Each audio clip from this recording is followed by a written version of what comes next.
The first bitter winds of winter swept across the Texas frontier, rattling the loose boards of Clara Whitfield's cabin like skeletal fingers tapping for entry. She stood at her kitchen window, watching tumbleweeds dance across the barren landscape that stretched endlessly toward the horizon. The coffee in her hands had long gone cold, but she barely noticed. These days, she rarely noticed much of anything. At 46, Clara had the weathered beauty of a woman who'd spent her life under the harsh frontier sun. Her auburn hair, now streaked with silver, was pulled back in a simple bun. Her hands, once soft when she'd arrived from Virginia as a young bride, were now calloused from years of working the land alongside her late husband. Thomas. Even thinking his name brought a familiar ache to her chest. 3 years had passed since consumption took him, leaving her alone in this cabin they'd built together with dreams of filling it with children, dreams that had withered like crops in a drought. The mantel above the fireplace held no family portraits, no tintype images of sons and daughters. Instead, there sat only a faded photograph of her and Thomas on their wedding day, both so young and full of hope. She'd been 19 then, certain that babies would come as naturally as spring followed winter. But spring after spring passed with empty arms and pitying looks from the other frontier wives. Clara moved away from the window, her boots echoing hollowly on the wooden floor. The cabin felt larger with each passing year, its emptiness more pronounced. She'd kept Thomas's clothes hanging on the pegs by the door, his rifle still propped in the corner, as if he might walk in any moment and ask what was for supper. Outside, her few chickens clucked nervously. Clara glanced through the window again and noticed them huddling together near their coop. Strange, they usually only acted that way when a coyote's howl pierced the evening air, but it sounded wrong somehow. Too close, too deliberate. Clara reached for Thomas's Winchester, checking that it was loaded. Living alone on the frontier had taught her caution. She'd fought off claim jumpers, survived drought and floods, and buried her husband with her own hands. Fear was a luxury she couldn't afford. The howl came again, and this time she was certain that was no coyote. She pulled her heavy wool shawl around her shoulders and stepped onto the porch, rifle ready but not raised. The setting sun painted the sky in shades of blood and amber, casting long shadows across the dusty ground. Her small vegetable garden, withered by early frost, looked like a graveyard of broken stems and blackened leaves. "Who's there?" she called out, her voice steady despite the quickening of her heart. "Show yourself." The silence that followed seemed to press against her ears. Even the wind had stilled, as if the very earth held its breath. Then, from behind the large cottonwood tree that marked the edge of her property, a figure emerged. Clara's grip tightened on the rifle, but she didn't raise it. The man who stepped into view was unlike any of the cowboys, settlers or drifters who occasionally passed through. He was tall, taller than Thomas had been, with the bearing of someone who'd never bent to another's will. His skin was the color of burnished copper, his hair black as a moonless night and falling past his shoulders. He wore a mixture of traditional Comanche dress and frontier clothing, buckskin leggings, a cotton shirt, and a vest adorned with intricate beadwork. But it was his eyes that held her, dark as winter earth. They carried a weight of sorrow that matched her own. "I mean no harm," he said, and his English, though accented, was clear and measured. "I am called Ravenhawk." Clara kept the rifle lowered but ready. "Comanche aren't welcome in these parts. The Rangers." "The Rangers are 2 days' ride from here," he interrupted gently. "And I have not come for war."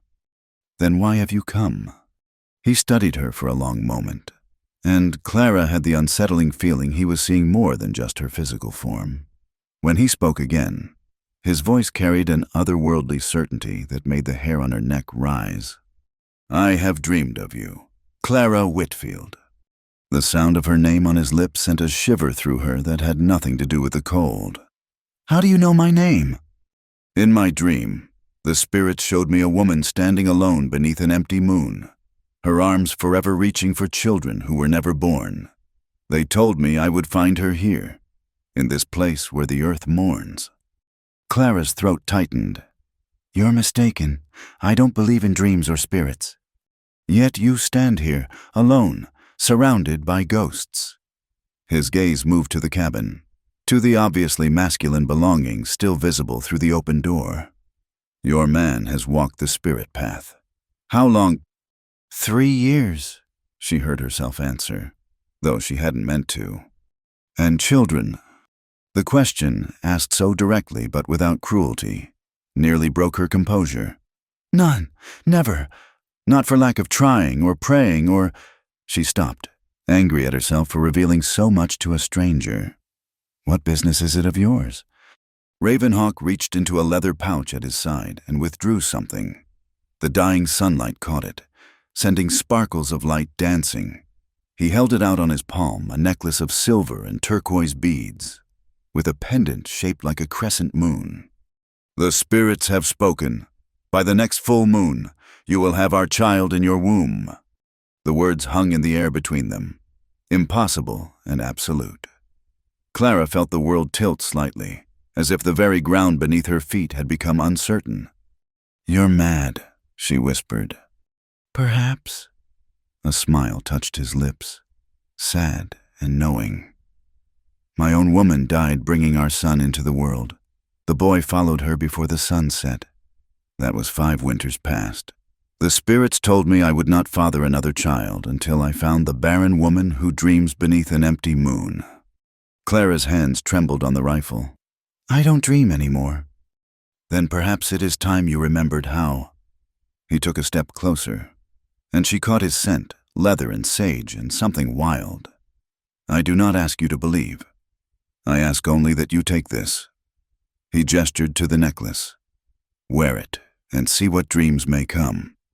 And if I refuse, then I will leave, and you will never see me again. His eyes held hers. But you will wonder, through all your remaining winters, if the spirit spoke true. Clara looked at the necklace gleaming in his palm. It was beautiful, crafted with obvious skill and care. Taking it would be madness. She was a respectable widow, a Christian woman. The very idea of what he was suggesting, with a Comanche warrior. Yet hadn't she prayed for a miracle? Hadn't she spent 27 years begging God for a child? And here stood a man strange and foreign. Yes, but offering hope where none had existed for so long.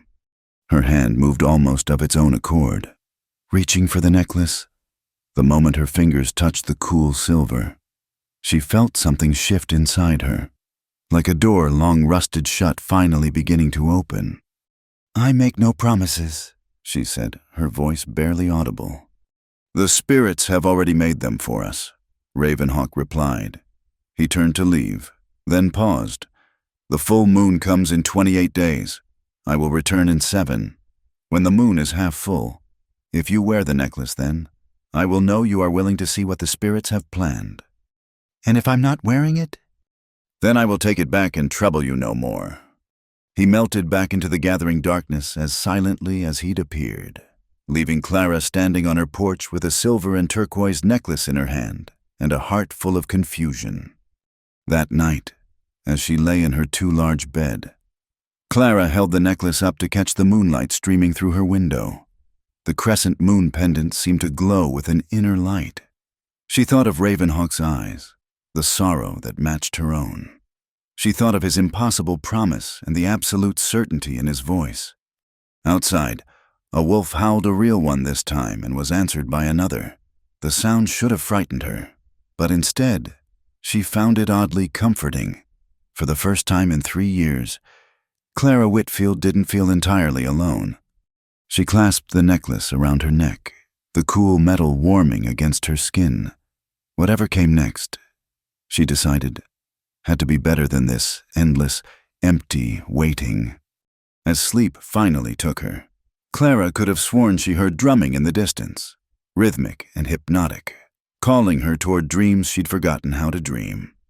7 days passed like 7 years. Clara went through her daily routines, feeding the chickens, mending fences, tending what remained of her garden, but her mind wandered constantly to the necklace hidden beneath her high-collared dress. She'd taken to wearing it day and night, though she couldn't say why. The weight of it against her chest felt like a secret, like a promise, like madness. On the appointed evening, she found herself watching the horizon as the sun began its descent. The half-moon was already visible in the darkening sky, pale as bone against the deepening blue. She'd changed her dress twice, finally settling on her second-best calico, the brown one with tiny yellow flowers that Thomas had said brought out the gold in her eyes. "Foolish old woman," she muttered to herself, but her hands still trembled as she smoothed her skirts. He appeared as the last rays of sunlight faded, materializing from the sagebrush as if he'd been part of the landscape itself. This time, he rode a painted horse, its coat a patchwork of white and chestnut. He dismounted with fluid grace and stood at the edge of her property, waiting. Clara stepped off the porch, very aware of the necklace visible at her throat. She'd deliberately worn a lower neckline so he would see it. The admission of that small vanity made heat rise to her cheeks. "You came," Ravenhawk said, and there was something like relief in his voice. "You said you would return." She kept her voice steady, though her heart raced like a wild thing. "A person should keep their word." He moved closer, and in the dying light she could see him more clearly than during their first meeting. Fine lines creased the corners of his eyes. He was not a young man, perhaps only a few years younger than herself. A scar ran along his left jawline, old and silvered with age. His hands, she noticed, were elegant despite their strength, with long fingers that spoke of skill with both weapons and gentler arts. "You wear the necklace," he observed. "I do." She lifted her chin. "Though I still don't believe in spirits or prophecies, yet you wear it. Perhaps I'm simply fond of silver and turquoise." That sad smile touched his lips again. "Perhaps." He gestured to a flat rock near the cottonwood tree. "Will you sit with me? I would tell you my story, if you will hear it." Clara hesitated. Sitting with him, talking with him, it was another step down a path she wasn't sure she should travel. But loneliness was a powerful force, and she'd had no real conversation with anyone since Thomas died. "All right," she said, gathering her skirts and settling onto the rock. He sat beside her, careful to leave proper space between them, though she was acutely aware of his presence. "My wife was called Morningstar," he began, his eyes fixed on the horizon. "She was beautiful, with a laugh like water over stones. We were young when we married. I had just earned my warrior's name, and she had just become a woman. For 3 winters. We were happy. Then she told me she carried our child." Clara's hands clenched in her lap. She knew where this story led. The birth was difficult. The medicine woman did all she could, but he paused, and Clara saw his jaw tighten. Morningstar was brave. Even as her life flowed away, she held our son and sang to him. She named him Small Eagle before she walked the spirit path. And the child, he was too small, too weak. He followed her before the next dawn. Ravenhawk's voice remained steady, but Clara heard the depths beneath it. "I wanted to follow them. For many moons, I sought death in battle, in the hunt, in dangerous paths, but death would not take me." Clara understood that feeling too well. How many nights after Thomas died had she prayed not to wake? Then the dreams began. He continued, always the same. A woman standing beneath the moon, her empty arms reaching. The spirit spoke, saying I must find her, that together we would create what neither could alone. They showed me this place, these lands, showed me your face. "Dreams can lie," Clara said softly, "as can waking eyes, but the heart," he turned to look at her fully, "the heart knows truth when it finds it." The intensity of his gaze made her look away. "The people in town would never accept what you're suggesting.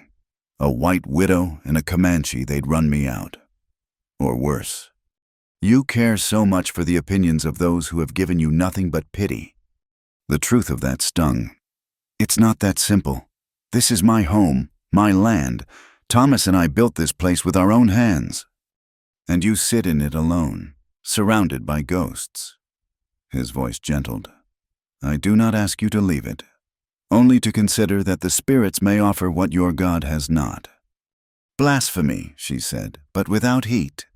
Is it your holy book speaks of Sarah, who bore a child when all thought her womb was closed, of Hannah, whose prayers were finally answered? Perhaps your God and our spirits walk the same paths, just with different names. Clara had never thought of it that way. You speak like an educated man. The missionaries came to our people when I was young. I learned their language, their letters, their stories. Knowledge is never a burden, even from those who would change us. They sat in comfortable silence as the stars began to emerge. The half-moon climbed higher, casting silver light across the landscape. Clara found herself studying his profile, the strong nose, the proud line of his jaw, the way his hair caught the moonlight like black water. Tell me about yourself, Ravenhawk said suddenly. Not the sorrow. Tell me who Clara Whitfield was before grief carved hollows in her spirit. The request surprised her. When was the last time anyone had asked about her? Not her tragedy. I grew up in Virginia. She began slowly. My father owned a small farm tobacco. Mostly, I was the youngest of 4 daughters. My sisters all married well, had children easily. I was the dreamer, always reading when I should have been sewing. A small smile touched her lips at the memory. When Thomas came through, working the harvest, I thought he was the most handsome man I'd ever seen. He had these bright blue eyes and a smile that could light up a room. You loved him. I do. She touched the wedding ring she still wore. He asked me to marry him after knowing me only 3 weeks. My parents were scandalized, but I didn't care. We came west for the land, for the opportunity. We were going to build something grand, fill it with children. Her voice trailed off, but Ravenhawk simply nodded. Love does not die with the beloved. It transforms, becomes something else. Memory, honor. Sometimes, if we are fortunate, it becomes the seed of new love. I'm 46 years old, Clara said bluntly. Past the age of bearing children, what you're suggesting is impossible. I am 43 winters, among my people. I am considered old for starting a new family. He reached into his pouch again and withdrew a smaller bundle. Yet, the medicine woman gave me this before I left. He unwrapped it carefully, revealing dried herbs and what looked like roots. She said when the time came, I would know. What is it? Medicine, old medicine, from the grandmother's grandmothers. It awakens what sleeps, strengthens what is weakened. He rewrapped the bundle carefully. But it works only when both hearts are willing. Clara stood abruptly, needing distance from him and the dangerous hope he offered. This is madness. You're asking me to believe that some herbs and dreams can overcome nature itself. Ravenhawk rose as well, tall and steady in the moonlight. I ask you to believe that 2 broken people might make something whole, that the spirits or your God might yet have mercy on those who have suffered enough. He moved to his horse, and Clara felt an unexpected panic. Was he leaving? Was this her last chance? Wait, she called out. He paused, one hand on his horse's mane. If I were to consider this, what would you want from me? He turned back to her, and his expression was more vulnerable than she'd yet seen. A chance, time to know each other, to see if what the spirits promise could grow from more than dreams and desperation. He took a step closer. I would court you, Clara Whitfield, as a man courts a woman he hopes to make his wife, your customs or mine. It matters not, but I would have you know me, and I would know you, before we trust our futures to prophecy. And if I decide the spirits were wrong, then I will leave, and you will keep the necklace as a gift freely given. Clara wrapped her shawl tighter around herself. Though the night wasn't cold, everything about this went against sense, against propriety, against 27 years of accepting her barren state. But when she looked at this man, this warrior who spoke of spirits and dreams with such certainty, who carried his own grief with such dignity, she felt something she hadn't felt in years. "Come back in 3 days," she heard herself say. "In daylight, we'll talk, just talk."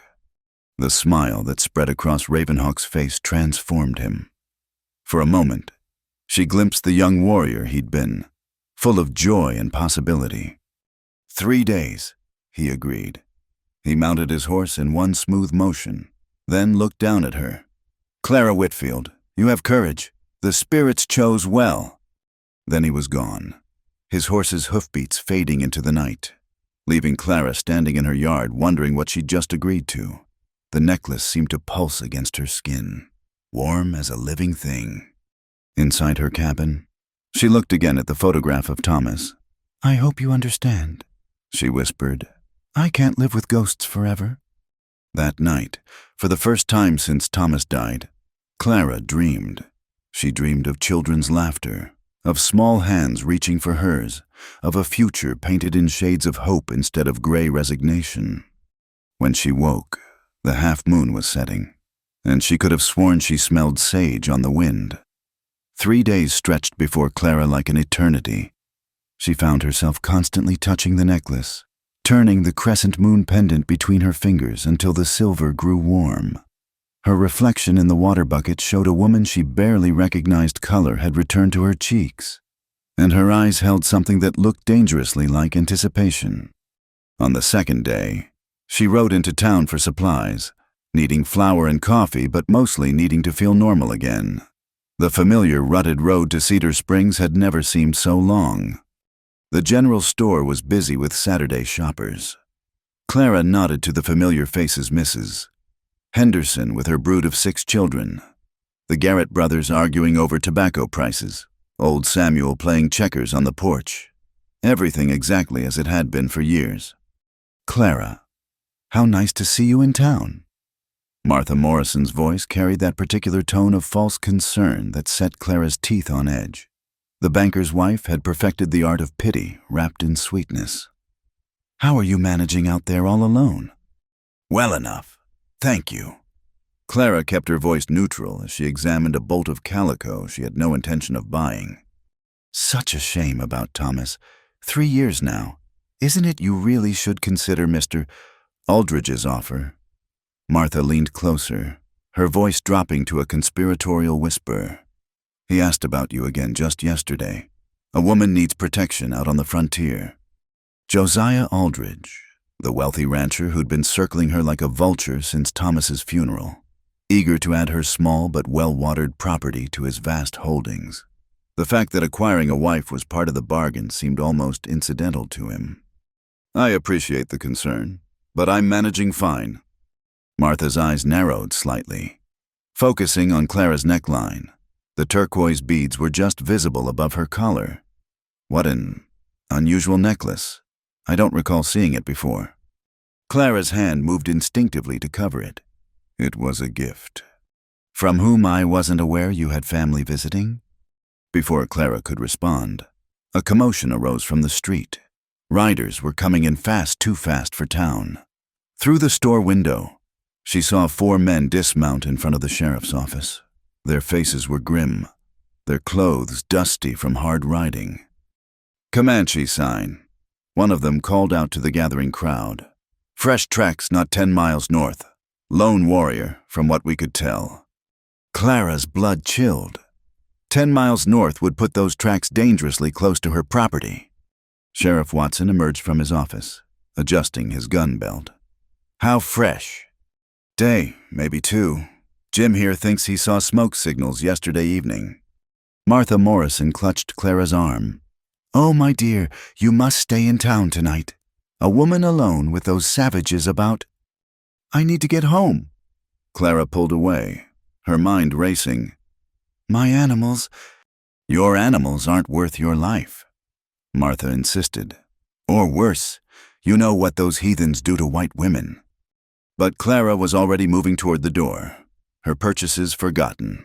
She had to warn Ravenhawk. If the Rangers were alerted. If search parties went out. Mrs. Whitfield. Josiah Aldridge blocked her path. Tall and imposing in his expensive suit.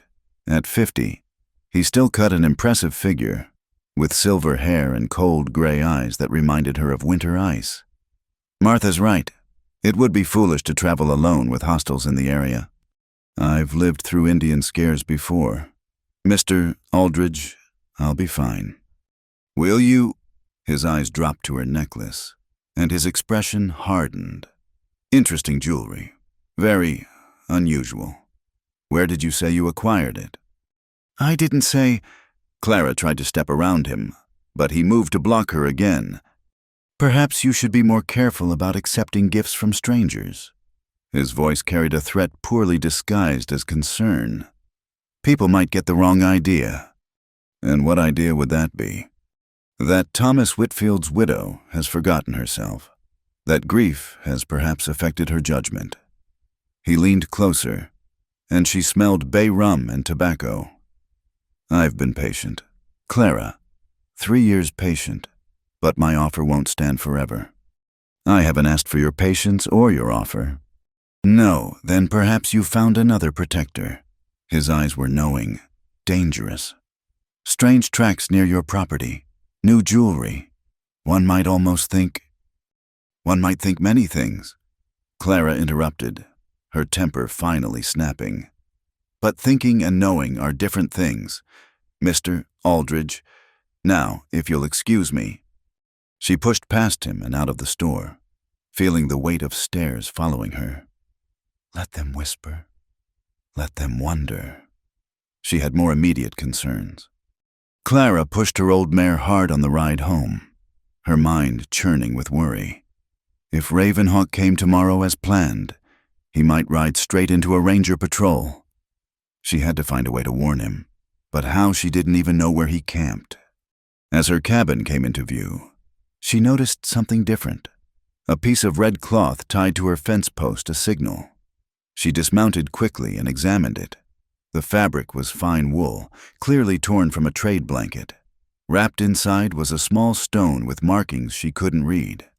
Smart man, she murmured, understanding. He'd left her a way to signal him, but what sign could she leave that would warn him of danger? That night, Clara barely slept. She paced her cabin, the necklace growing heavy around her throat. Every sound made her reach for the rifle. Was it Rangers? Come to question her Ravenhawk, not knowing about the danger or just the usual night sounds of the frontier. Near dawn, exhaustion finally overtook anxiety.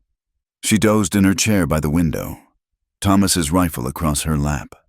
In her dreams, she heard drums again, steady and hypnotic, but this time they sounded like a warning. She woke to hoofbeats, multiple horses, moving with the purposeful rhythm of men on a mission. Clara's heart hammered as she peered through the curtain.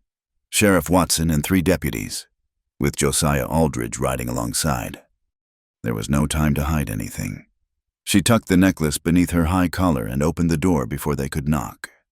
Sheriff, gentlemen, early for a social call, isn't it? Watson, at least, had the grace to look uncomfortable. Sorry to bother you, Mrs. Whitfield. We're checking all the homesteads in the area. There's been Comanche sign. A lone warrior. Aldridge interrupted, dismounting with practiced ease. The tracker thinks he's been in this area for at least a week. You haven't seen anything unusual.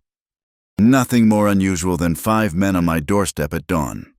One of the deputies snickered, but fell silent at Aldridge's glare. Mind if we look around? Watson asked. Just to be sure everything's secure. Clara knew she had no choice. Of course not. They searched with thorough efficiency the barn, the chicken coop, even her root cellar. Clara watched from the porch, her face carefully neutral. When they found nothing, she should have felt relief. Instead, Aldridge's frustrated expression only increased her anxiety. Seems quiet enough, Watson concluded. Still, You might want to consider staying in town until... She's already refused that sensible suggestion. Aldridge cut in. Mrs. Whitfield seems to prefer her solitude.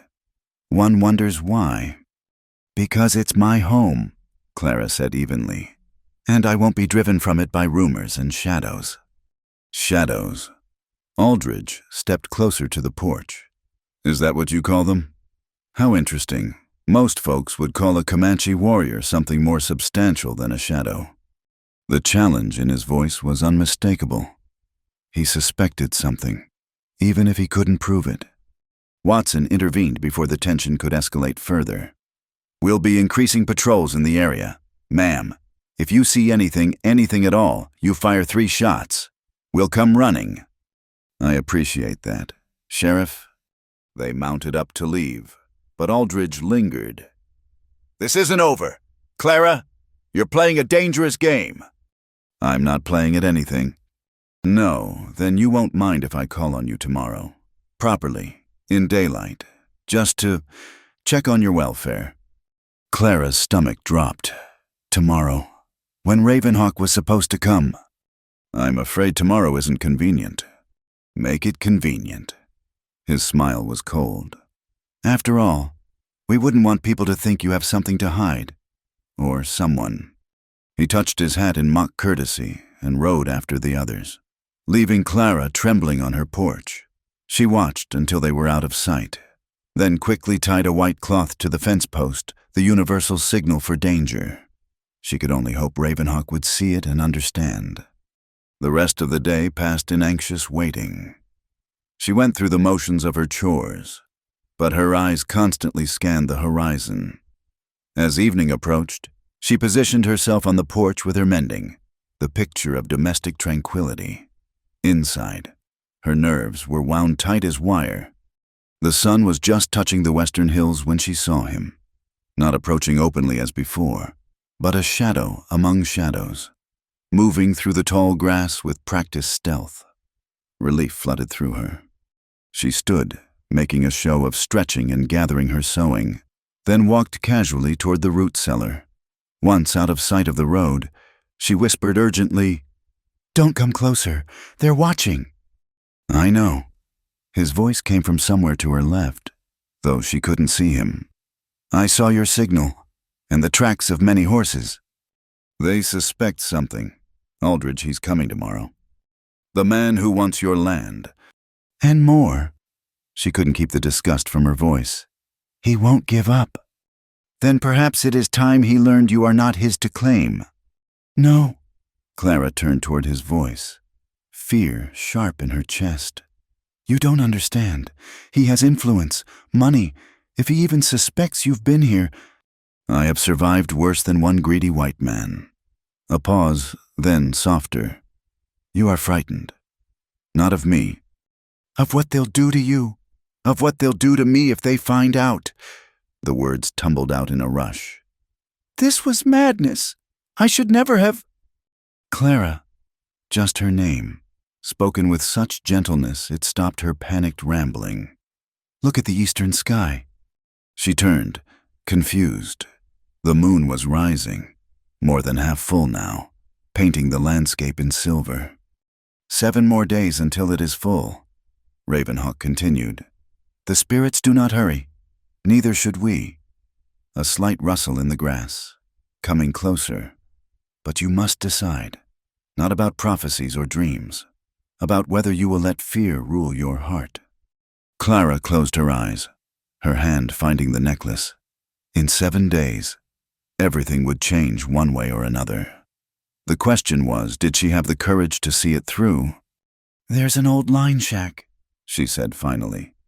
North of here, where Thomas used to hunt. Abandoned now. No one goes there. I will find it. Ravenhawk. She turned toward his voice again, but he was already gone, melted back into the growing darkness. Only the faint scent of sage on the wind proved he'd been there at all. Clara returned to her cabin, her mind made up. Tomorrow, she would face Josiah Aldridge. She would be the perfect image of a proper widow until the full moon rose and shattered everyone's expectations forever. The morning sun had barely crested the hills when Josiah Aldridge arrived, accompanied by 2 of his ranch hands. Clara watched from her window as he dismounted, noting how he surveyed her property with the calculating eye of ownership. The man already considered everything here his, including her. She smoothed her black morning dress one final time, having chosen it deliberately. Let him see the grieving widow he expected. The necklace lay hidden beneath her high collar, its weight a secret comfort. Mr. Aldridge." She greeted him from the porch, not inviting him inside. "You're early." "Punctuality is a virtue, Mrs. Whitfield." He removed his hat, revealing silver hair carefully pomaded. "May I come in? We have matters to discuss." "We can discuss them perfectly well out here. The morning air is pleasant." His jaw tightened at the subtle rebuff, but he maintained his practiced smile. "As you wish." He gestured to his men. "Wait by the horses." Once they were alone, his demeanor shifted, becoming more predatory. "You look tired. Clara, not sleeping well." "I sleep fine, thank you." "Do you, alone in this cabin, with savages prowling about?" He stepped closer, and she forced herself not to retreat. "A woman needs protection. I've offered you that protection for 3 years. And I've declined for 3 years. Thomas is dead." The blunt words were meant to wound. "He's not coming back. How long will you cling to a ghost?" Clara's hands clenched in her skirts. "As long as I choose." "Choice!" He laughed, a harsh sound. "You think you have choices. Your well's going dry. Yes, I know about that. Your fence needs repair. Winter's coming, and you barely have enough wood split. How many more seasons can you manage alone?" All true, and he knew it. But Clara lifted her chin. "I'll manage as I always have." "With help from strangers." His eyes glinted dangerously. "Don't think I haven't noticed. Clara, the way you rushed from town yesterday, that trinket you're hiding beneath your collar, you've taken up with someone." "That's a serious accusation." "Is it an accusation if it's true?" He moved closer still, close enough that she could see the calculating coldness in his eyes. "Who is he? Some drifter? A Mexican trader, or perhaps—" His voice dropped to a whisper. "Something worse." Clara forced herself to laugh. "Your imagination runs wild. Mr. Aldridge, I'm a woman alone. If I choose to wear a piece of jewelry, that's hardly—" His hand shot out, grasping for her collar. Clara jerked back, but not before his fingers caught the chain. The necklace pulled free, turquoise and silver catching the morning light. "Indian work," he breathed, his face darkening with rage. "You fool! You damned fool!" "It's just a necklace." "Don't lie to me." His voice rose to a roar. "Comanche craft. I'd recognize it anywhere." He stepped back, his expression shifting from anger to something more calculating. "So that's why you've refused me. You've degraded yourself with a savage." "I've done nothing of the sort." Clara kept her voice steady despite her racing heart. "I traded for it, months ago, from a traveling merchant." "Did you?" He smiled, cold and triumphant. "Then you won't mind if we ask around town, find this merchant. I'm sure Sheriff Watson would be very interested in a white woman consorting with the enemy." "The Comanche aren't our enemy anymore. The wars are over." "Are they tell that to the settlement still being raided? Tell that to the women taken captive." He leaned against the porch rail, casual now that he felt he had the upper hand. "But perhaps you'd like that. Perhaps that's what you're hoping for." The insinuation made her skin crawl. "You're disgusting." "I'm practical." He straightened, brushing imaginary dust from his coat. "Here's what's going to happen. Clara, you're going to accept my proposal. Today. We'll be married within the week. That necklace will disappear, along with any associations you may have formed. In return, I'll protect you from the scandal that would destroy you." "And if I refuse?" Then, by tomorrow, everyone in Cedar Springs will know that the widow Whitfield has been meeting secretly with a Comanche warrior. How long do you think you'll last after that? How long before vigilantes come calling?" His smile was predatory. "Some of the boys are still pretty stirred up from the last raids. Wouldn't take much to convince them you're harboring the enemy." Clara felt the trap closing around her. Everything he said was true. The frontier had long memories and little mercy for those who crossed certain lines. "I need time to consider—" "No." The word cracked like a whip. "I've given you 3 years. Decide now. Me or—" He gestured vaguely toward the horizon. "Whatever's out there. But know this, if you choose wrong, I won't protect you from the consequences." The silence stretched between them, heavy with threat. Clara's mind raced, searching for a way out that didn't exist. Then, from the corner of her eye, she caught movement near the barn. So slight she might have imagined it, but her heart knew better. Ravenhawk, he was here, watching, ready to intervene. The knowledge gave her strength. "I need 1 week." 3 days. 1 week, she insisted, meeting his gaze steadily. "To put my affairs in order, to say goodbye to Thomas properly. Surely you can grant a widow that much." Aldridge studied her, suspicious but apparently satisfied by her seeming capitulation. 1 week, but if I hear even a whisper of impropriety, if I see one sign that you're not preparing for our wedding—" He let the threat hang unfinished. "I understand."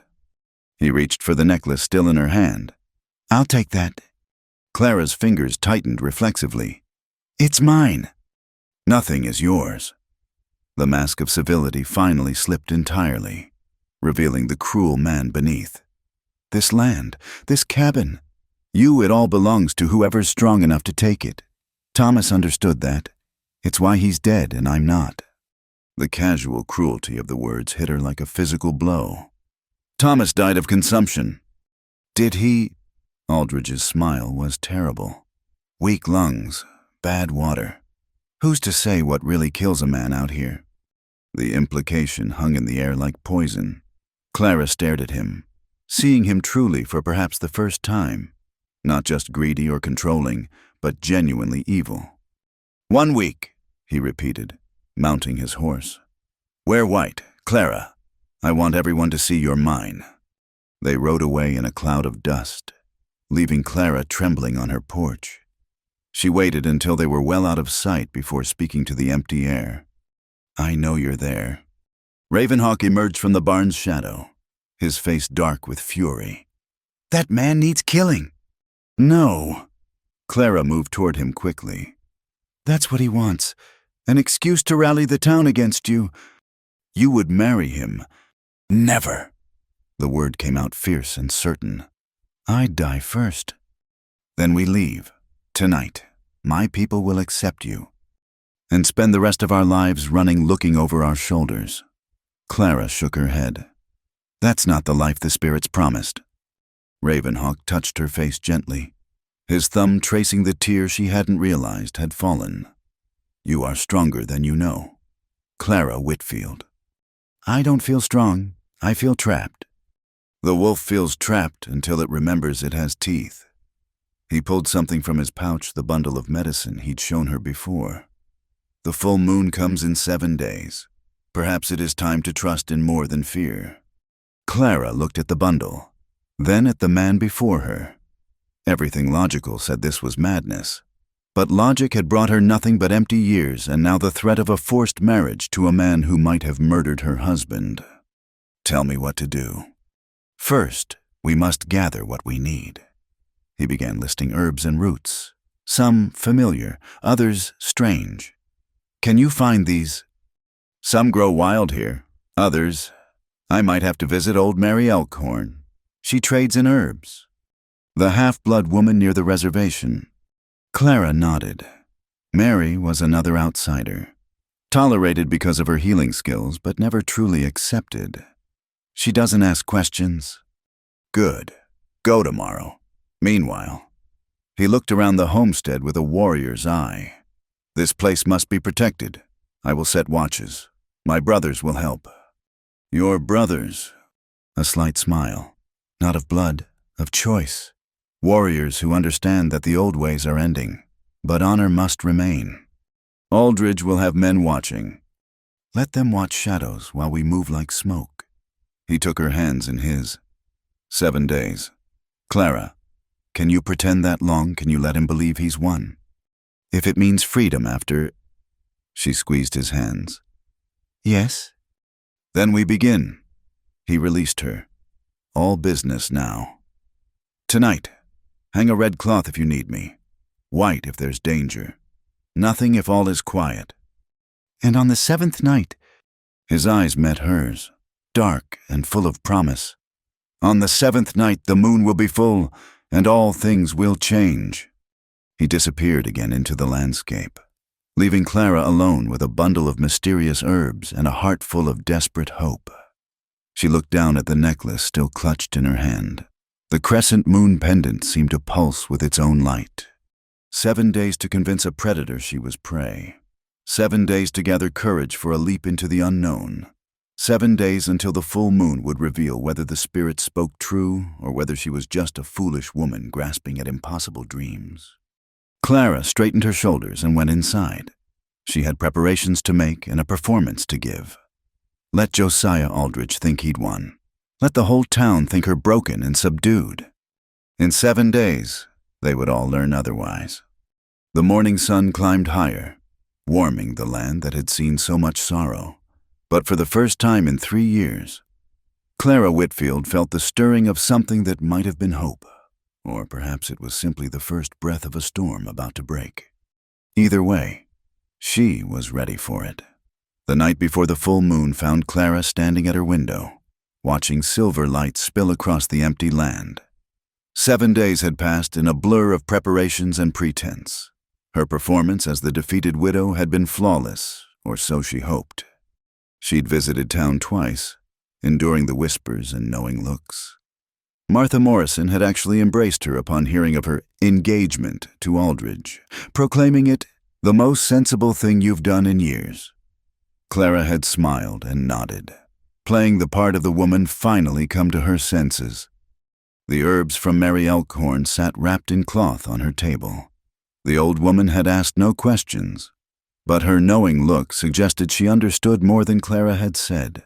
For new beginnings, Mary had murmured, adding an extra packet Clara hadn't requested. Sometimes the body needs reminding of what it once knew. Now, with midnight approaching, Clara's hands trembled as she prepared the medicine according to Ravenhawk's instructions. The mixture smelled of earth and growing things, of secrets and ancient wisdom. She'd followed the directions exactly, steeping certain herbs in rainwater, grinding others with stone, mixing all beneath the waxing moon. A soft knock at her door made her heart leap. She'd hung no signal cloth tonight, but somehow she'd known he would come. Ravenhawk entered silently, and Clara caught her breath. He wore traditional dress buckskin leggings, a bone breastplate, his hair adorned with eagle feathers. In the lamplight, he looked like something from another world, primal and powerful. "You're beautiful," she said without thinking, then felt heat rise to her cheeks. His smile was gentle. "As are you, Clara Whitfield, always, but tonight especially." She glanced down at herself, plain cotton nightgown, gray shawl, hair loosely braided. "I'm not dressed for... I didn't know what." "You are perfect as you are." He moved to the table, examining her preparations. "You followed the instructions well. The medicine is ready." Will it work? The question she'd been afraid to ask all week. "The medicine opens doors. What passes through them depends on us." He looked at her directly. "Are you certain? Clara once begun. This path cannot be unwalked." Clara thought of Aldridge's cold eyes, of 3 years alone in this cabin, of 27 years of empty arms. Then she looked at this man who'd appeared like an answer to prayers she'd stopped praying. "I'm certain." He produced his own medicine bundle, adding pinches of different herbs to her mixture. "My medicine and yours, joined as we will be joined. Drink half now, I will drink the other. The liquid was bitter, earthy, with an aftertaste of something green and growing. Clara drained her portion, watching as Ravenhawk did the same. For a moment, nothing happened. Then warmth spread through her body, starting from her center and flowing outward like spring sap rising. I feel... She paused, unsure how to describe it. Not young, exactly, but renewed, as if parts of her that had been sleeping were slowly awakening. Come. He took her hand, leading her outside. The full moon hung enormous in the sky, bathing everything in ethereal light. The familiar landscape of her homestead looked transformed, magical. Even the withered garden seemed to pulse with hidden life. Where are we going? Not far. There is a place I've prepared. He led her past the barn, through the stand of cottonwoods, to a small clearing she'd never noticed before. Buffalo robes were spread on the ground, and a small fire burned in a ring of stones. The smoke smelled of cedar and sage. How long have you been preparing this? Since the night we met, the spirits showed me this place in dreams. He gestured for her to sit on the robes. Now we wait. For what? For the moon to reach its peak, for the medicine to fully work, for the spirits to bless what we attempt. Clara settled onto the soft robes, acutely aware of his presence beside her. The warmth from the medicine continued to spread, making her skin feel sensitive, alive. Tell me about your people's ways, about what happens now. Among my people, when a man and woman choose each other, there are ceremonies, families gather, gifts are exchanged, the union is blessed by elders. His voice carried a note of sadness. We have none of that, only the moon as witness and the spirits as guides. Do you regret that? No. Ceremonies are for the living. What we do tonight is for those not yet born. He turned to face her. But you deserve to know if the spirits bless us with a child. That child will belong to both worlds, neither fully white nor fully Comanche. It will not be an easy path. Clara thought of her own childhood, always the dreamer among practical sisters, of Thomas, who'd loved her but could never give her children, of the loneliness that had nearly consumed her. Easy paths lead to empty destinations, she said. I choose difficult. He smiled then, and the tenderness in it made her heart race. As do I. The moon climbed higher, and Clara felt the medicine working more strongly. Her body hummed with an energy she hadn't felt in years. Colors seemed brighter, sounds clearer. Even the night air tasted different, full of possibility. Clara, Ravenhawk's voice drew her attention. There is something I must tell you. My true name. Ravenhawk isn't... It is my warrior name, earned in battle. But when a man takes a woman as wife, he gives her his birth name, the name his mother whispered when he first drew breath. He took her hands. I am Samuel, Samuel Blackfeather.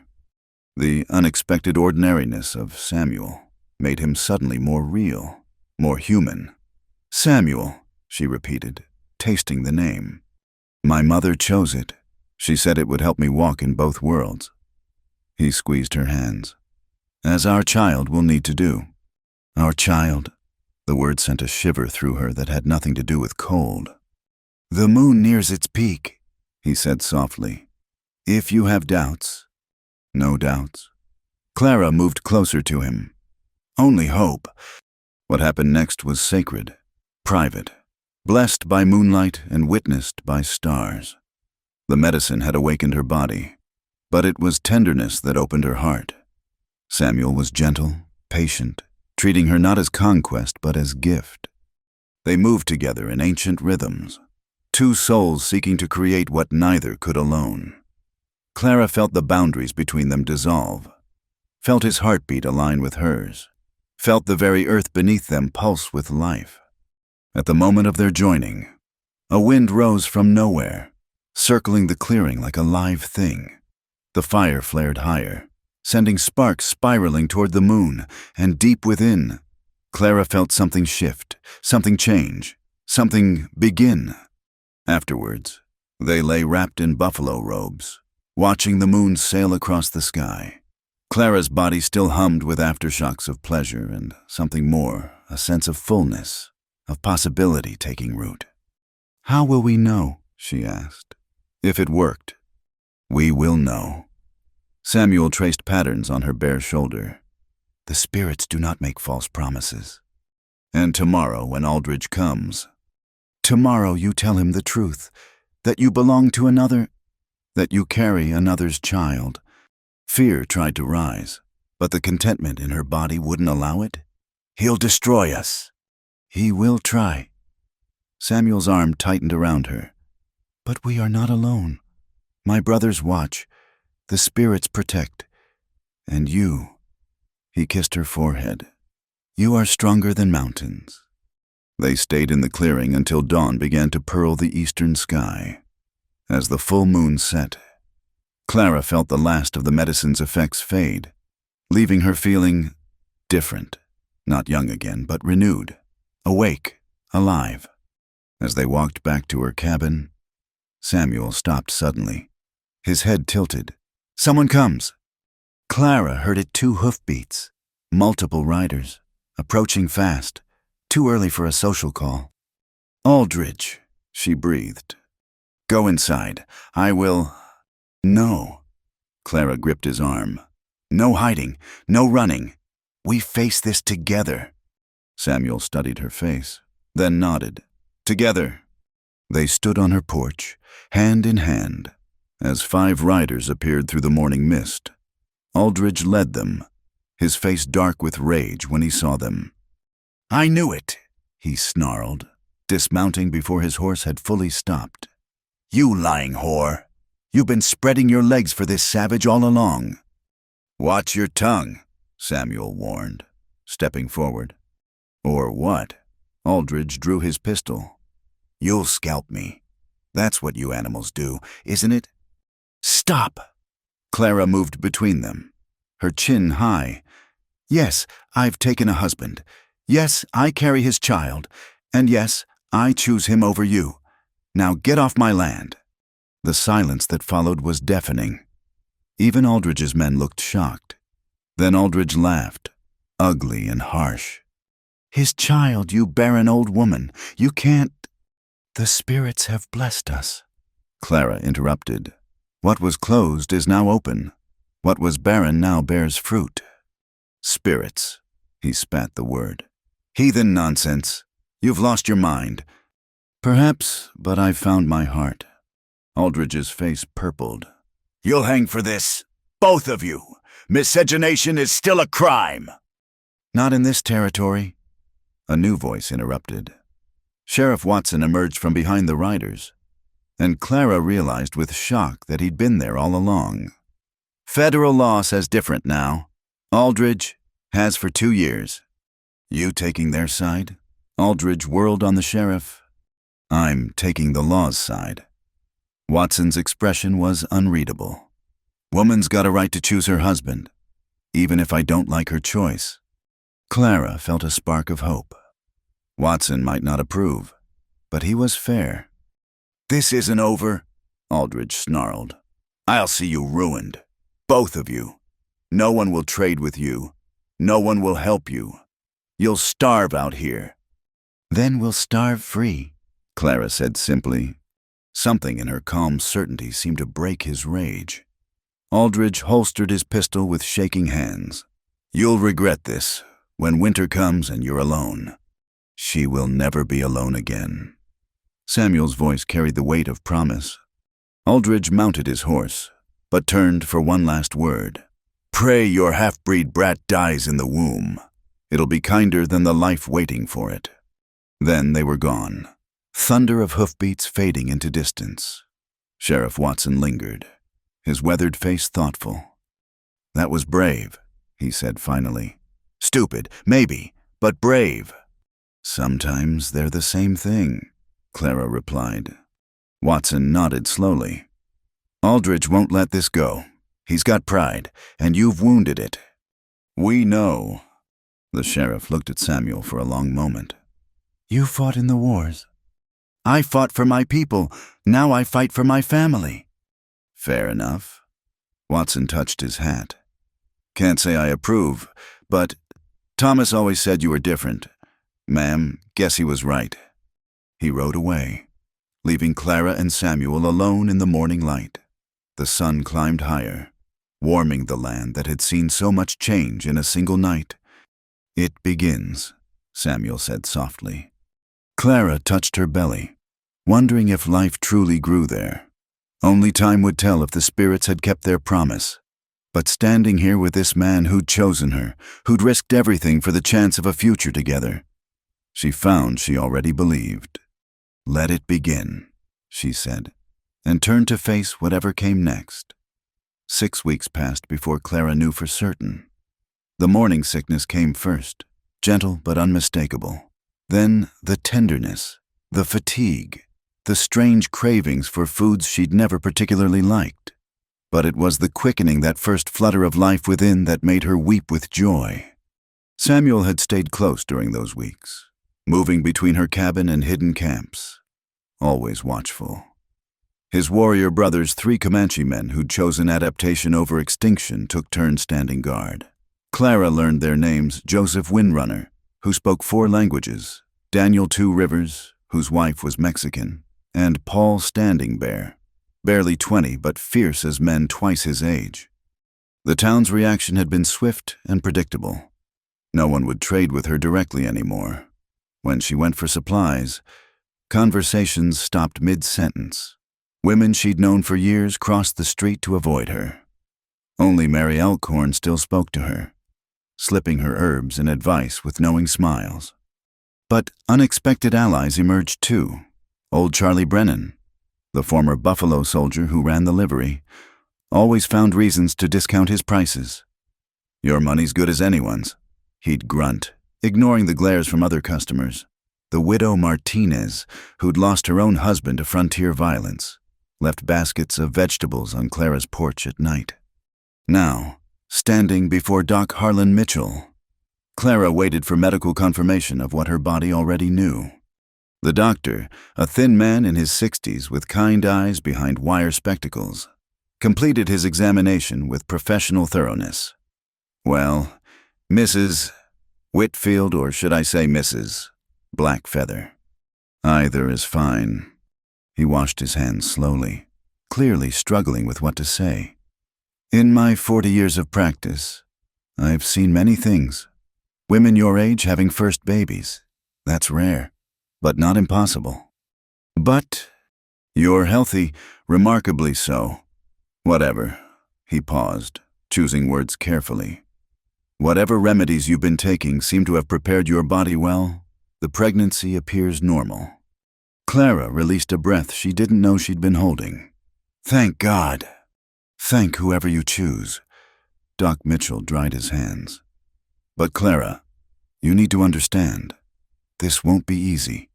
Your age makes this high risk, and the child will be loved," Clara finished firmly.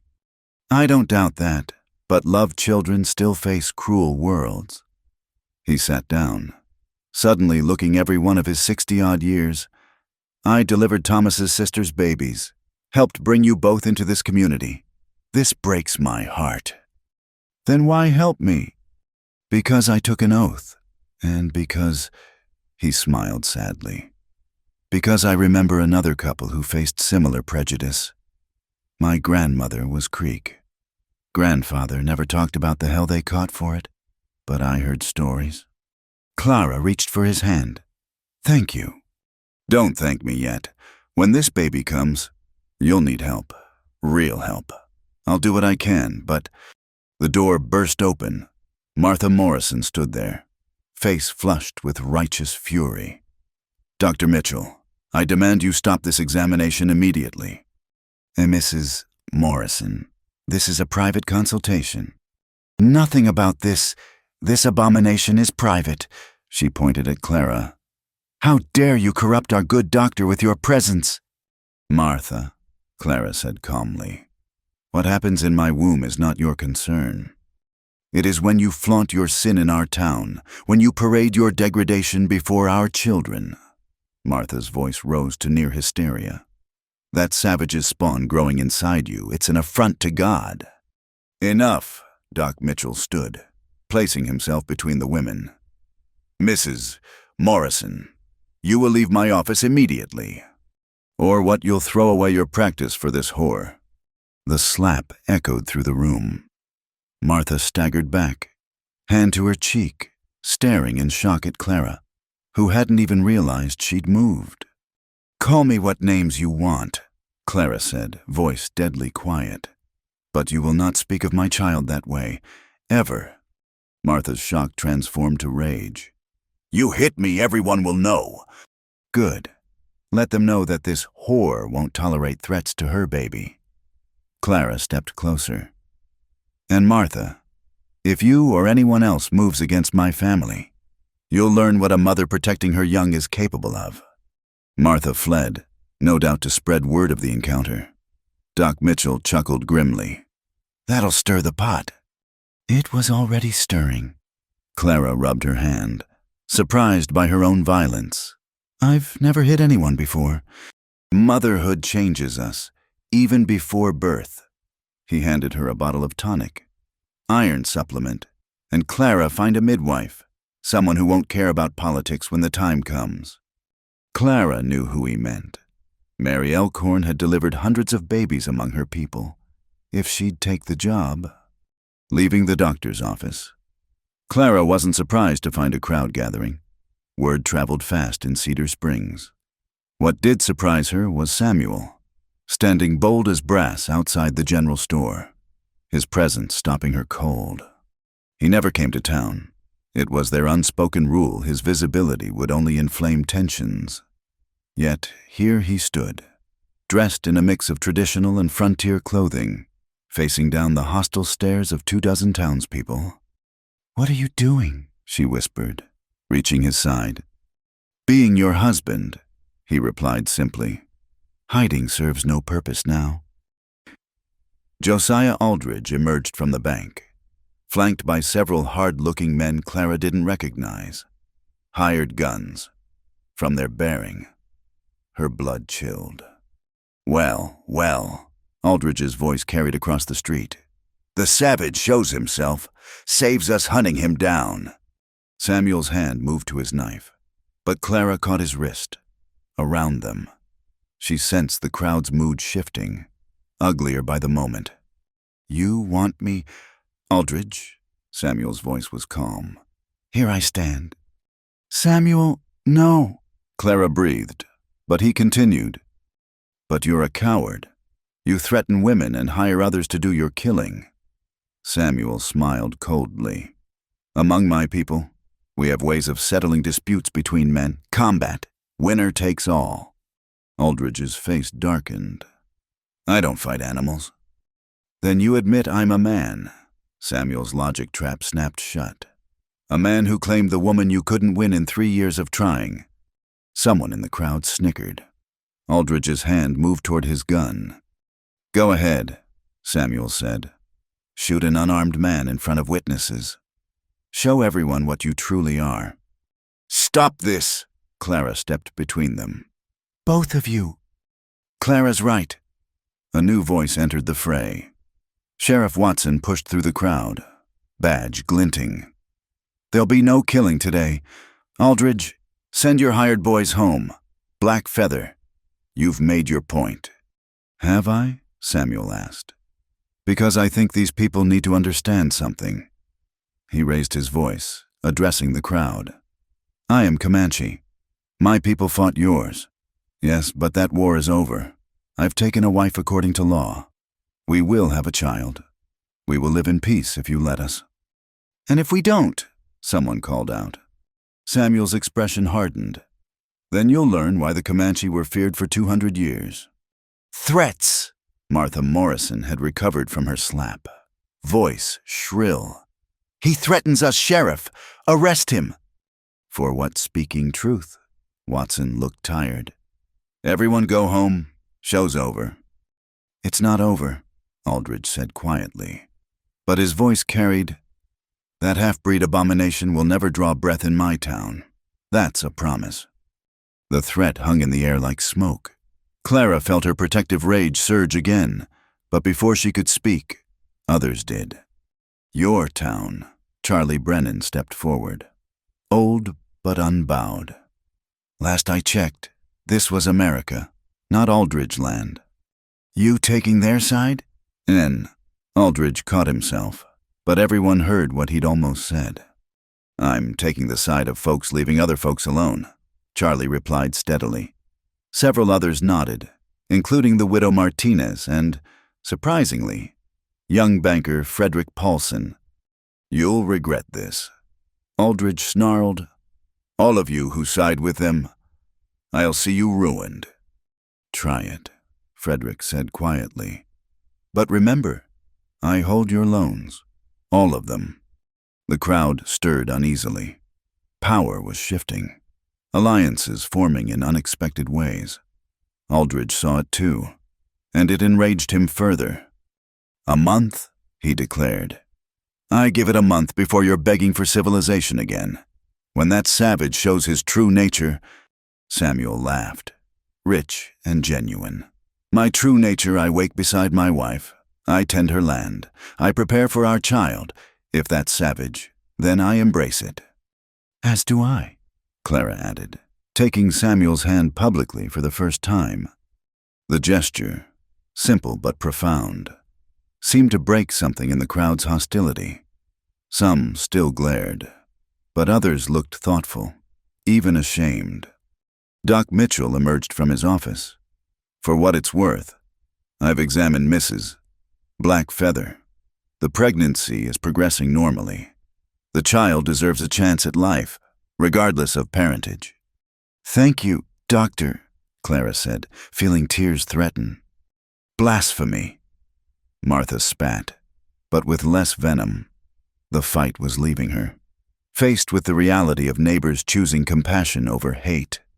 Watson finally dispersed the crowd, but not before Clara caught sight of something that made her blood run cold. Among Aldridge's hired men stood Jake Tillman, known throughout the territory as an Indian killer. His presence meant Aldridge was escalating beyond threats. That night, as Clara told Samuel about Tillman, his face grew grave. "I know of him. He led the raid that killed Running Wolf's family. We should leave. Go to your people." "No." Samuel's voice was firm. "This is your land, your home. We stand. Even against killers. Especially against killers." He touched her belly gently. "This child will not be born running."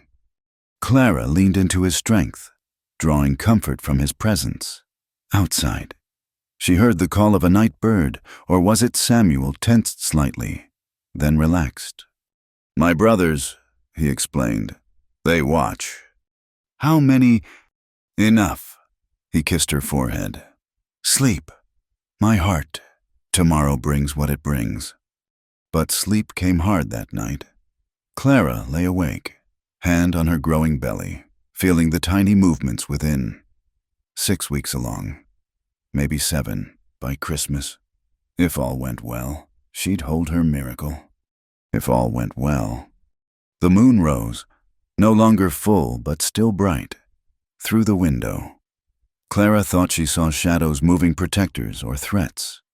She couldn't tell, but Samuel slept peacefully beside her, one hand on his knife, the other holding hers. Whatever came, they would face it together. The child within her deserved nothing less than parents who refused to bow to fear. And Clara, who'd spent 3 years among the living dead, was finally fully alive. "Let them come," she thought fiercely. "Let them all come." The spirits had kept their promise. Now it was her turn to fight for that gift. The attack came at dawn, 3 days after the confrontation in town. Clara woke to the thunder of hoofbeats and Samuel's urgent hand on her shoulder. "They come," he said simply, already dressed and armed. Through the window, Clara counted at least a dozen riders approaching fast. Aldridge led them, with Jake Tillman at his right hand. Her heart sank. This wasn't a warning party. This was war. "The root cellar," Samuel ordered. "Now. I won't hide while you—" You carry our child. His voice brooked no argument. Guard that life first. Before Clara could protest further, whoops arose from multiple directions. Samuel's brothers had been waiting. Joseph Windrunner appeared from behind the barn, rifle ready. Daniel. Two rivers emerged from the cottonwoods. Paul, standing bare, rose from the tall grass like a ghost. The riders pulled up short, suddenly realizing they weren't facing one man, but 4 armed warriors. Blackfeather Aldridge shouted, "Send out the woman. This doesn't concern her."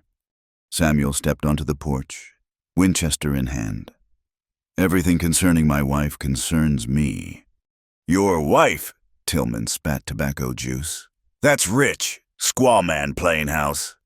Clara emerged from the cabin despite Samuel's warning look. She carried Thomas's old Colt, heavy but steady in her hands. "My husband told you to leave. I suggest you listen." "Or what?" Aldridge sneered. "You'll shoot us all, a barren old woman and 4 savages." "Not so barren anymore," Clara said coolly. "Which is what really bothers you, isn't it?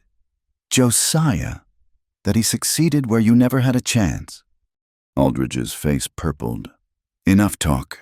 Burn it down. Boys. Everything. First man who moves dies." Sheriff Watson's voice cracked like a whip as he rode into view, badge glinting in the dawn light. With him rode Charlie Brennan and, surprisingly, Frederick Paulson and 3 other townsmen Clara recognized as veterans. "Sheriff," Aldridge snarled, "you're protecting criminals." "I'm protecting citizens from a lynch mob." Watson positioned himself between the groups. "Which is what you are. Aldridge. Armed men on private property with stated intent to commit arson. We're cleaning out savages." "You're breaking the law." Watson's hand rested on his pistol. "And I've sworn to uphold it, whether I like the parties involved or not." "You draw on white men for Indians." Tillman's voice was deadly quiet. Charlie Brennan levered a round into his rifle. "He won't have to." The tension stretched taut as wire. Clara counted weapons, calculated odds. Even with Watson's intervention, they were still outnumbered, and Tillman looked eager for bloodshed regardless of witnesses. Then the morning air filled with new sounds, horses, dozens of them. Over the rise came riders, but not who anyone expected. Mary Elkhorn led them, accompanied by at least 20 people of mixed heritage Indian, Mexican, freed slaves. All the outcasts and edge-dwellers Aldridge's kind had pushed to the margins. "Heard there might be trouble," Mary said mildly, her shotgun casual across her saddle. "Thought we'd see if our neighbors needed help." "Neighbors?" Aldridge laughed harshly. "These aren't your neighbors, you half-breed witch." "Anyone who stands against bullies is my neighbor." Mary's weathered face was calm. "Clara Whitfield Blackfeather now helped birth my grandson when the town doctor wouldn't come. That makes her family." More murmurs of agreement. Clara recognized faces people she'd quietly helped over the years. Small kindnesses she'd thought forgotten. "This is insane," one of Aldridge's men muttered. "We're outnumbered." "By savages and trash," Tillman growled. "I've faced worse odds." "Have you?" A new voice, strong and carrying. From the east rode another group Comanche warriors in full regalia, at least 15 strong. An older man led them, his bearing regal despite his years. Samuel straightened. "Uncle." "Red Sky," the elder acknowledged. "I received your message. The people protect their own." Clara felt the shift like a physical thing. What had been a lynching party was now a potential massacre with Aldridge's men as the victims. She saw the realization dawn on their faces, saw fear replace arrogance. "Now," Watson said into the silence. "Seems like a good time for everyone to go home. Peaceful-like." "This isn't over," Aldridge said, but his voice lacked conviction. "Yes, it is." Clara stepped forward, one hand protective over her belly. "You've lost, Josiah. Look around. This is what happens when hatred meets community, when fear meets courage." Community. He gestured wildly at the mixed gathering. This mongrel pack. Americans, Frederick Paulson said quietly. All of us, different colors, different faiths, but American, and tired of men like you deciding who belongs. You'll pay for this betrayal. Paulson, all of you will... Mr. Aldridge. The Comanche elder's voice cut through his threat. You know who I am. Aldridge paled. Everyone knew of Red Sky Warrior, diplomat, survivor of the Red River War. You threatened my nephew's wife, his unborn child, my blood. Red Sky moved his horse closer. In the old days, this would mean war, total war. Lucky for you. We follow new ways now. But push us. He smiled. And it was terrible. Even new ways have limits. Sheriff, you're witnessing threats. I'm witnessing a man defending his family. Watson interrupted. Now get off this property before I arrest you for trespassing, incitement, and attempted arson. Tillman spat again. This badge won't protect you forever, Watson or them. Maybe not. Charlie Brennan shifted his rifle. But this community will bet on it. One by one, Aldridge's men began turning their horses. The hired guns had no stomach for a real fight against determined opponents. Soon only Aldridge and Tillman remained. You think you've won? Aldridge's voice shook with rage. You've signed your death warrant. All of you. When the Rangers hear about this gathering of hostiles. The Rangers? Watson laughed. You mean Captain Morrison, my brother-in-law. Good luck with that. Defeat finally showed in Aldridge's eyes. His empire of fear was crumbling, revealed as the hollow thing it had always been. He turned his horse savagely. Enjoy your victory. It won't last. Nothing lasts out here except strength and money. And I have both. You have neither. Clara called after him. Strength doesn't hire others to fight. And money, she smiled. Ask Mr. Paulson about your loans. I believe they've been purchased by a consortium of local interests. Aldridge's face went white as the implications hit. Paulson's small smile confirmed it. The banker had been busy. Without another word, Aldridge spurred his horse away, Tillman reluctantly following. The threat departed like smoke, leaving an unlikely alliance in the morning light. Red Sky dismounted, approaching Clara with dignity. You are the woman from my nephew's visions. I am Clara, just Clara. No. He studied her face, then placed a gentle hand on her belly. You are mother of two peoples. The child you carry will bridge worlds. His eyes grew distant. I have dreamed this. Uncle, Samuel said softly. Thank you for coming. Family is family. Red Sky embraced his nephew, then turned to the gathered crowd. Today, something new was born. Not just a child, but understanding. Remember this day. One by one, the groups dispersed. The Comanche warriors rode away singing. Mary Elkhorn's people headed back to their scattered homes. Watson and the townsmen who'd stood with them lingered. This changes things, the sheriff said. Aldridge won't forgive. None of them will. Then we'll be ready. Clara replied. Frederick Paulson cleared his throat. About those loans, I wasn't bluffing. Several of us pooled resources. Aldridge is about to discover his credit has dried up. Why? Samuel asked directly. Why help us? The young banker looked uncomfortable. Because my grandmother was Chinese. Grandfather brought her back from California, told everyone she was Spanish. I've lived with that lie my whole life. He met Samuel's eyes. Your child won't have to. After they left, Clara and Samuel stood alone in their yard, surveying their home, still standing, still theirs. It's not over, Samuel said quietly. No, but we won today. He pulled her close. You were magnificent, a warrior in truth. Clara leaned into his embrace, feeling the life quicken within her. I was terrified. Courage isn't the absence of fear. It's acting despite it. He kissed her forehead. Our child will inherit that courage. Our child will inherit many things, Clara murmured, thinking of the mixing of people she'd witnessed. Not all of them easy. The best things never are. They went inside, but Clara paused at the threshold, looking back at the land Thomas had died trying to tame. Now it would nurture a different dream, not of conquest, but of convergence. The sun climbed higher, warming the earth where violence had been threatened, but community had triumphed. For now, they were safe. The child within her grew stronger each day, protected by more than just its parents' love. Aldridge would return, or others like him. Hatred didn't die easily on the frontier, but neither did hope. Clara realized, and today, hope had gathered armies. She touched the necklace at her throat, silver and turquoise. Promise made manifest. The spirits had spoken true. Now mortal hands would guard their gift. "Coming," Samuel called from inside.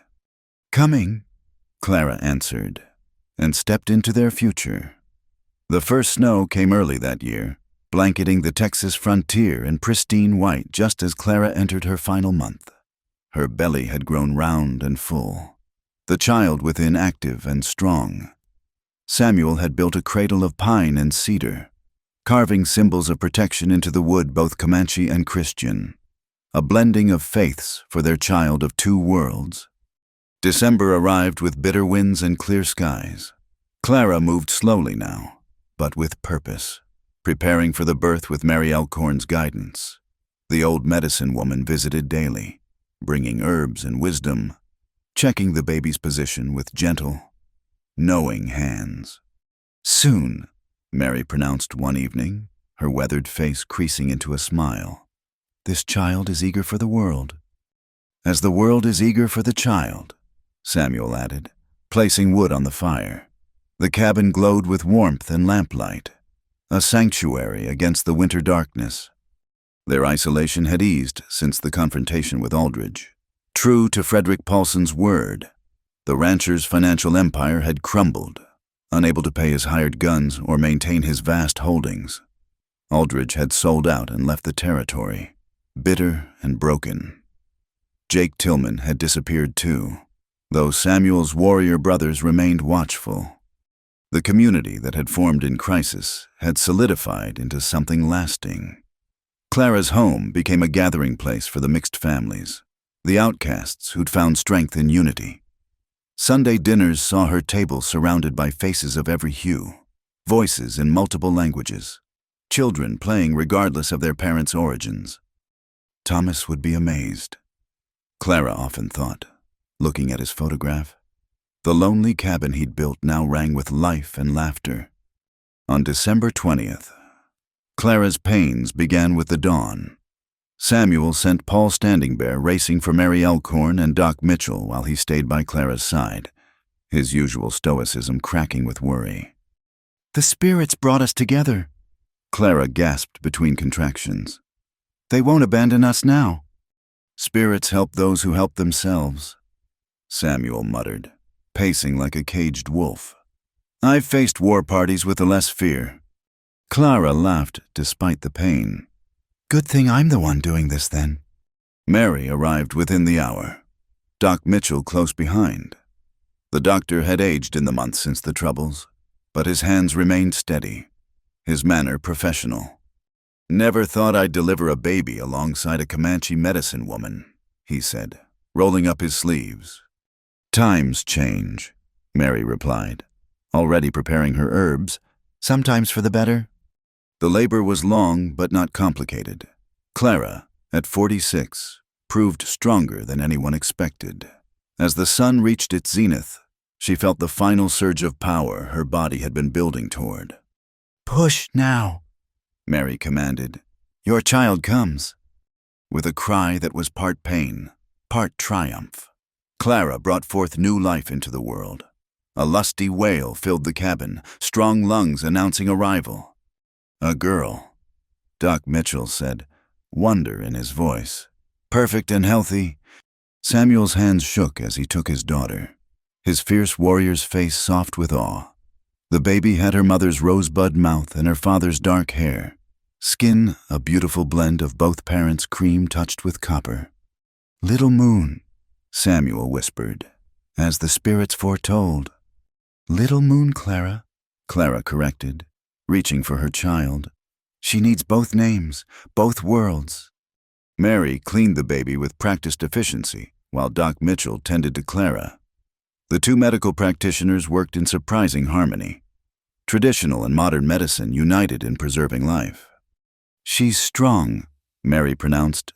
"Born under good signs. This one will walk tall in both worlds." As if in response to the birth, visitors began arriving. Joseph Windrunner brought a cradle board decorated with sacred designs. Charlie Brennan came with practical gifts, cloth, and canned goods. The widow Martinez arrived with tamales and a christening gown she'd sewn herself. By evening, the cabin overflowed with well-wishers. Even Sheriff Watson stopped by, hat in hand, to pay respects. "Times are changing," he said, looking at the mixed gathering. "Maybe that's not all bad." Frederick Paulson brought an unexpected gift, a bank book in the baby's name. "For her education," he explained. "Several of us contributed. She'll have choices we didn't." Clara wept at the gesture, hormones and joy overwhelming her usual composure. These people, once divided by prejudice, had become true community. As night fell and visitors departed, Clara nursed her daughter by firelight while Samuel played a soft melody on a wooden flute. The music was Comanche, but the scene universal new parents marveling at the miracle they'd created. "She has your eyes," Samuel said, pausing his playing. "Too early to tell," Clara replied, but she saw it too, that spark of intelligence already present. "The spirits kept their promise," he continued. "By the full moon, you carried our child." "Our little moon." Clara kissed the downy head. "Born of prophecy but living in reality." A knock interrupted their reverie. Samuel tensed, hand moving to his weapon, but Clara recognized the gentle tap. "Come in, Mary." The medicine woman entered carrying a bundle. "Gifts from the people," she said, unwrapping treasures. A beaded dress for when Little Moon was older. A protective amulet blessed by Red Sky himself. And surprisingly, a Bible worn and obviously cherished. "This was my mother's," Mary explained. "She learned to read from missionaries, found wisdom in these pages alongside our own teachings." She placed it in Clara's hands. "For Little Moon, let her know all paths to the sacred." Clara clutched the gift, understanding its significance. She'll know her full heritage, all of it. "Good," Mary smiled. "The world needs bridge builders. This one, born of love that crossed every boundary, she's hope walking." As Mary left, snow began falling again, soft and silent. Clara settled back against Samuel, their daughter sleeping peacefully between them. Outside, the world was cold and often cruel, but here, in this moment, love had triumphed over hate, hope over fear. "What are you thinking?" Samuel asked, stroking Clara's hair. "About Thomas," she answered honestly. "How he always wanted children to carry on his name, his legacy. He never imagined—" She gestured at their blended family, their mixed heritage child. "Perhaps this is his legacy," Samuel suggested. "This home that became a bridge, this land that nurtures acceptance, your late husband's dream, transformed but not forgotten." Clara considered this, finding comfort in the thought. Yes, Thomas would have been shocked initially, but the man she'd loved had been good at heart. He would have seen Little Moon's perfection, would have loved her as his own. "Tell me again about the prophecy," Clara said drowsily, exhaustion finally claiming her. Samuel's voice took on the cadence of ritual. The spirit spoke of a barren woman who would bear a child of two peoples. This child would be a bridge, a healer of old wounds. Born under the full moon's blessing, raised in both struggle and joy. She would teach others that blood flows red regardless of skin, that love speaks all languages. That's not exactly what you said before, Clara noted with a smile. Prophecies grow in the telling, Samuel admitted. But the heart remains true. Our daughter is hope incarnate. Little Moon stirred, making the soft sounds of infant dreams. Clara wondered what visions filled that new mind. Did she dream of drumbeats and hymns, of buffalo and cattle, of the two worlds she would inherit? She'll face hardships, Clara said quietly. Yes, but she won't face them alone. Samuel's arm tightened around them both. She has us. She has community. She has the blessing of spirits and God alike. And she has love, Clara added. Love that conquered impossible odds. They sat in comfortable silence, watching snow fall through the window. Somewhere in the night, a wolf howled not the fake call of human threat, but the real thing, wild and free. It was answered by another, then another, pack calling to pack. Listen, Samuel said. They sing for her. Welcome to the world, Little Moon Clara Blackfeather Whitfield. Clara laughed at the lengthy name. We'll need to shorten that. Let her carry it all. Samuel said seriously. Every part of who she is, where she comes from, names have power. Then she's powerful indeed. The fire crackled, casting dancing shadows on the walls. In those shadows, Clara could almost see the future Little Moon growing strong and proud, facing prejudice with dignity, building bridges her parents had only begun. There would be struggles, certainly, but there would also be joy, community, the slow healing of old wounds. Thank you, Clara whispered, unclear whether she addressed Samuel, the spirits, God, or all of them. Thank you, Samuel echoed, pressing his lips to her temple, for believing in impossible things. Not impossible, Clara corrected, looking at their sleeping miracle. Just improbable. The best things usually are. Outside, the snow continued to fall, blanketing the Texas frontier in clean white promise. Inside, a family that shouldn't exist by any logical measure celebrated the triumph of illogical love. The full moon, hidden by clouds, had witnessed the keeping of an ancient promise. By its next rising, Little Moon Clara would be nearly a month old, growing strong on mother's milk and father's lullabies, protected by communities that had chosen love over fear. The spirits had spoken true. The barren widow had become a mother. The warrior had found peace, and in a cabin built for loneliness, joy had taken root and bloomed, proving that sometimes the most beautiful gardens grow in the most unlikely soil.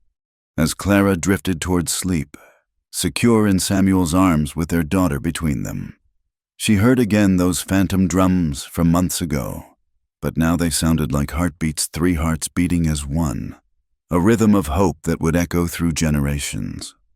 The story of the barren widow and the Comanche warrior would be told around many fires, growing in the telling. But here, in this moment, it was simply truth. Love had conquered all.